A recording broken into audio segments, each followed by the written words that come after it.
Thank you both for being here. A special thank you to Eva, who has flown all day just to be here. We'll be flying out tomorrow, so we're very appreciative of that.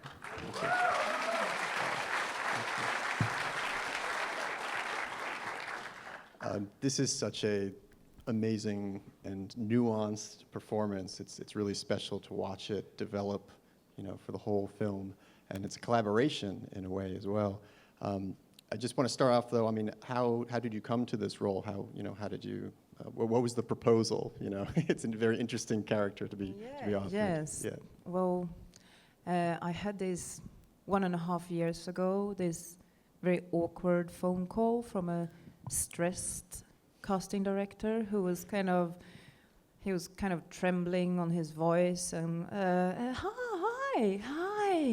hi, how are you? I have this thing. I think that I don't know what to say, but it's kind of what should I really hope you don't take it personal. And I'm like, what? I mean, I don't want you to get offended. And I was like, no, this is embarrassing. It's not about acting. He's going to ask me for something else, or what? And then he said, well, would you be interested in trying for this very bad-looking, ugly character? And I did get offended. And very curious. Yeah. And I read the short story and some scenes that we were going to work with, and then I started to think, oh my God, who is going to direct this? It has to be somebody really brave and hopefully very intelligent and crazy. And then, I mean, in a good way, I met Ali and Eero Milonov, who is playing the other character, and there we went off. Those all sound like good ingredients for being a good filmmaker.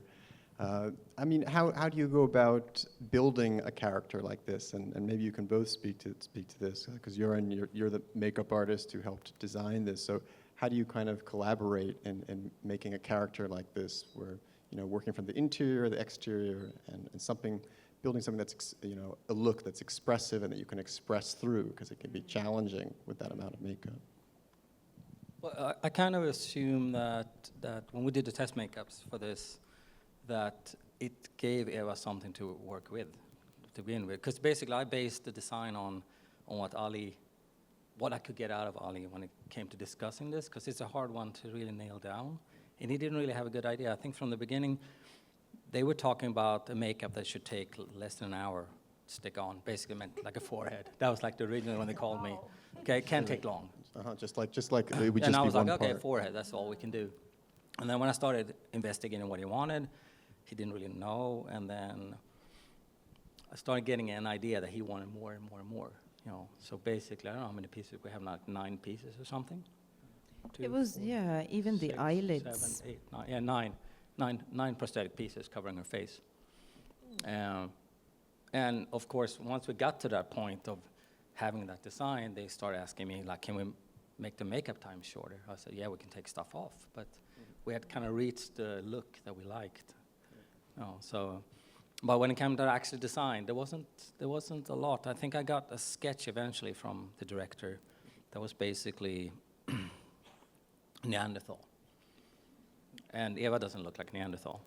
And my worry was to stick that much prosthetics on her, like that thick, and change too much. So basically my job became how to make her look something in close to that, but not a Neanderthal, but still a human being and a person. And also not make it too fantastical, because it's really easy to look at it and go like, oh, this is going to be cool, let's do it this way. Yeah. So I just try to tone it down. Yeah, I mean, that's part of what's so interesting about the film, is this mix of a kind of realist approach, in filming this kind of handheld, but with a fantastical, subject matter. Yeah. And I mean, and then you have to kind of build your character through that. And what's great about the movie is that you begin as a very repressed character, and you kind of express that in your face. You kind of have a heavy expression, and then slowly you kind of free yourself. Was that kind of a journey that you were kind of going through with the character? Yeah, I look at it like she's kind of rubbed herself out. She's totally unaware of who she is. and she cannot afford big expression, like because of her look. And for me, that was I agree to that. I start there, and then she comes closer to herself and shows emotions more. And just before we were talking a little, you were saying that it's an interesting character because she's actually has to be really like smart and on her feet to kind of live in a human world. If you could talk a bit about that aspect. Well, it's, I mean, she is a troll. This is true. But she thinks she's a human, and she passes as a human. She has a job and a boyfriend and a house and a dad, she thinks. And that's something I realized when I started to work with it. And I thought that, my God, she has to be so intelligent, you know, just passing like that in society, even though it's hard, but still. But also working with this character was kind of I was like exploring half human, half animal side in this character.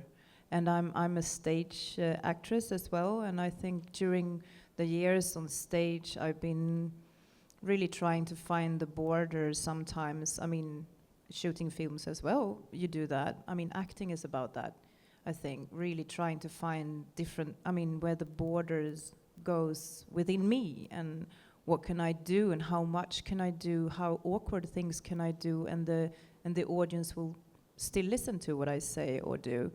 And this character, of course, I got to practice that a lot. Yes. It's in the title of the film. Yeah. Order. It's funny you're saying. Like we were sort of near the end of the night, so I want to make sure we go to questions from the audience. Anyone there in the middle, please? Hi, that was a really great, fun film. Thank you. I'm just wondering what the hardest scene was for you to act out, which sort of has to do with what you just said. Like, what was the hardest scene where you felt like you had to push it the most, and it was kind of the hardest scene to find your voice or your place in it, in the transformation, maybe? Hard question to answer. Actually, I cannot think of one scene, but I can think of like the beginning of the shooting. That time I was still thinking of how did it work, because we were working together and Ali was filming me with like different expressions in my face, and we trained for this before, but when we started to shoot I was still feeling like I didn't know how much that went through. So kind of in the beginning, then Ali said, just watch the dailies. You just do that and come back with your worries. And I did, and I could see how it worked. So actually, I do not really remember one specific scene. It was more like swimming in 8 degrees of water for a whole day. That was the toughest day.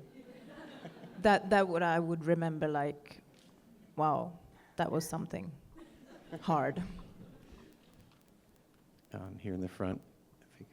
If you could just wait till we get a microphone to you, sorry. So my question is, how did you develop the sniffing when you're investigating things?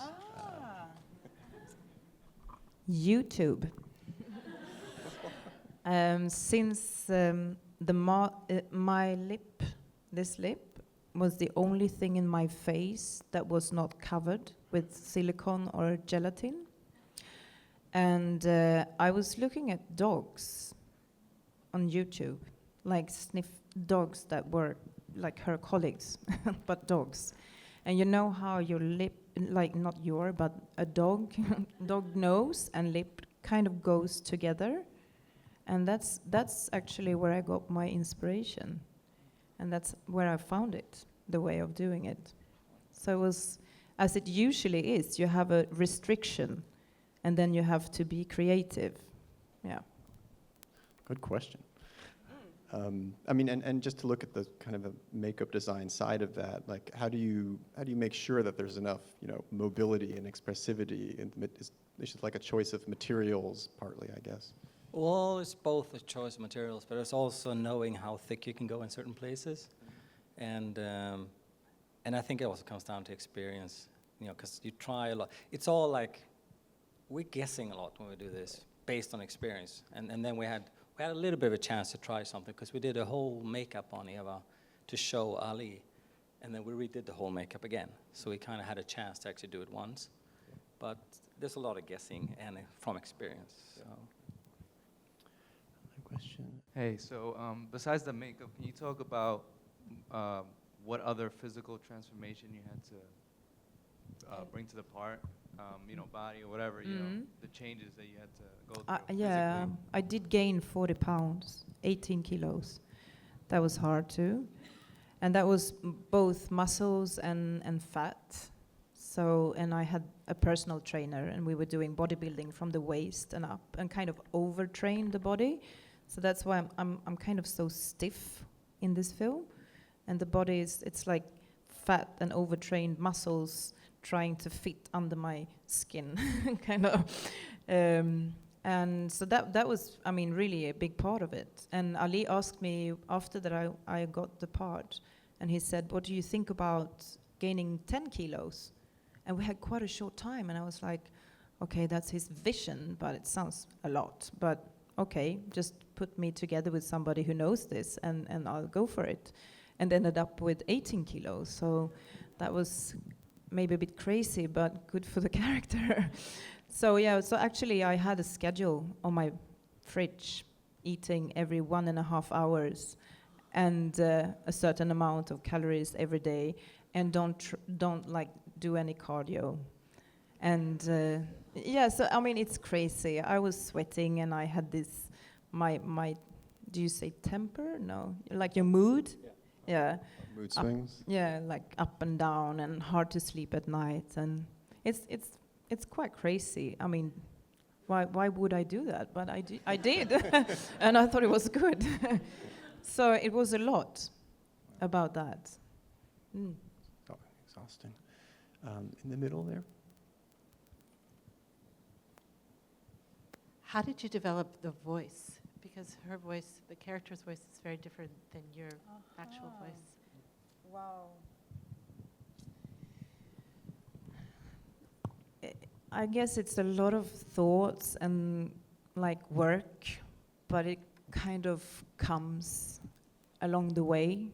It's I don't pick things and put it together. It's more like when the character is coming out, the voice is going to go with it. So did the teeth matter? Did they change your way of speaking and the way you articulated your mouth? More. You had dentures in. That's right, both up and down, yeah. their teeth. So I would say more in the sense of that she was not so happy to smile and show her teeth, and that would affect the way of talking, I would say. But of course, working with teeth, you have to do technically, so it's not like Lisp. lisp. Yeah, like you have a certain technical things you have to work on. But I think the way she's talking is, it's more like the whole, my ideas about her, like the feelings. Yeah. Is that, make sense? Yeah. I just had a quick question about, the mythology. I mean, I wonder, is there? I feel like there might be a bit about troll mythology that maybe is a bit Scandinavian. That maybe I'm curious what the background to that is. I don't know. That you come to it. Background to the mythology, or the background for us? Oh, for you, yeah. I mean, yeah. What? I mean, there is a Nordic mythology to it, but we never really looked at it because we knew that trolls, the way they depict the different kinds of trolls, they look nothing like a human being. So we tried to stay away from those, like big ears and big nose kind of thing. So we just tried to get something that, I tried very hard to get something more animalistic in her face by making her wider up here, so the nose doesn't go, narrow here, actually goes wider, and a little bit pointier ears. Did subtle things like that. The bigger forehead was not a Neanderthal thing. It was basically just getting, a little bit more male look on her. But I think we toned down the nose as well. We did the first test makeup. The nose was more prominent. I mean, normal nose, but still more prominent. And then I toned it down quite a bit and made it, small and normal. So, but we did a lot with dentures. We did a lot. We pushed your lips out to make your mouth irregular. So we used that instead of prosthetics as to change the shape of our mouth. So. And when it comes to the story, you would find, a lot of different troll stories, but one theme is actually that the trolls kidnap human The changeling. babies. Yes, so that's part from traditional troll story. That's something one hears growing up or something. You'll get kidnapped. by a Yes. troll. Yeah. Watch out. Watch out. Another question here in the side. Oh, I think probably everyone heard that, but she asked if she really ate worms. Yes, actually I did. Oh. Not the biggest one. That one I just pretended to eat. But actually we, got these worms that you could eat. Like they were very hygienic. Supposed to be our future, eating insects. I've trained now. You're Yeah, ready- but I ready. did actually. But this the biggest one. It was just there. I was not supposed to put it in my mouth, but I was like, oh, that could be good. I do that. High protein. Another question. Let's go in the back, maybe in the center there. If you could just wait till we get the mic to you.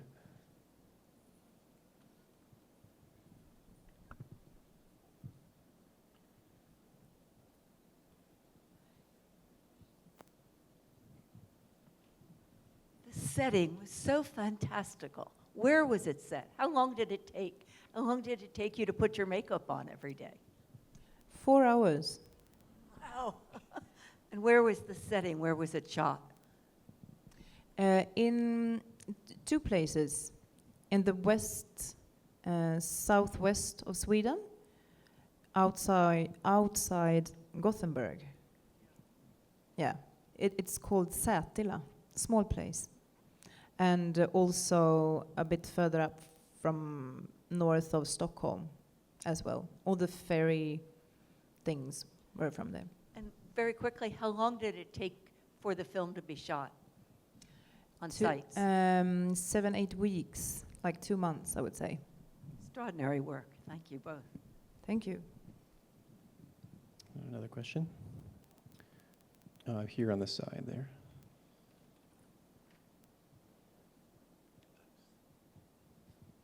I feel you both deserve awards if you haven't gotten any yet. Terrific job. That's not my question. I saw in the credits, if I read correctly, that the director wanted to thank the real Tina. Who is the real Tina? Yeah, we just noticed that. I was asking that too. The real Tina is, she was working on set with animals, and I don't personally know why he wants to thank her, but I think it was something about her story of her life. They were talking about that, or she shared that with him, but that's all I know. Maybe she's also preternaturally sensitive in a certain way. I think we probably have time for one more question, right? Okay. Anyone out there? Here in the center. In the front. Sorry, in the front here, the second row. Oh, and about the award, I do want to mention that it has won at least one award. It actually premiered at the Cannes Film Festival, and it won the award for the section it was in, a certain regard section. So it has won an award. And a few, yeah. And this is since then. So, thank you. Yeah. Yeah, great job all around. This movie definitely plays on like the senses of like smell and sounds. But I just wanted to know what the intent was around, or what you were trying to communicate around like lightning. What was, like, was there any symbolism around that? Like that scene where they kind of go into the table and when they show each other, sort of like a scar of sorts. I didn't know if that was, what were you trying to communicate? I would, how I have understood it, it's also part of a troll story, that the trolls get hidden by a light. That's part of their story. Yeah, it seems that they attract lightning. Lightning seeks you out somehow. Yeah. So that's the only thing I have been talking about. It's like with Ali, and that's what I know. But I couldn't say like what it meant more than that. Did you have any idea? I'm curious.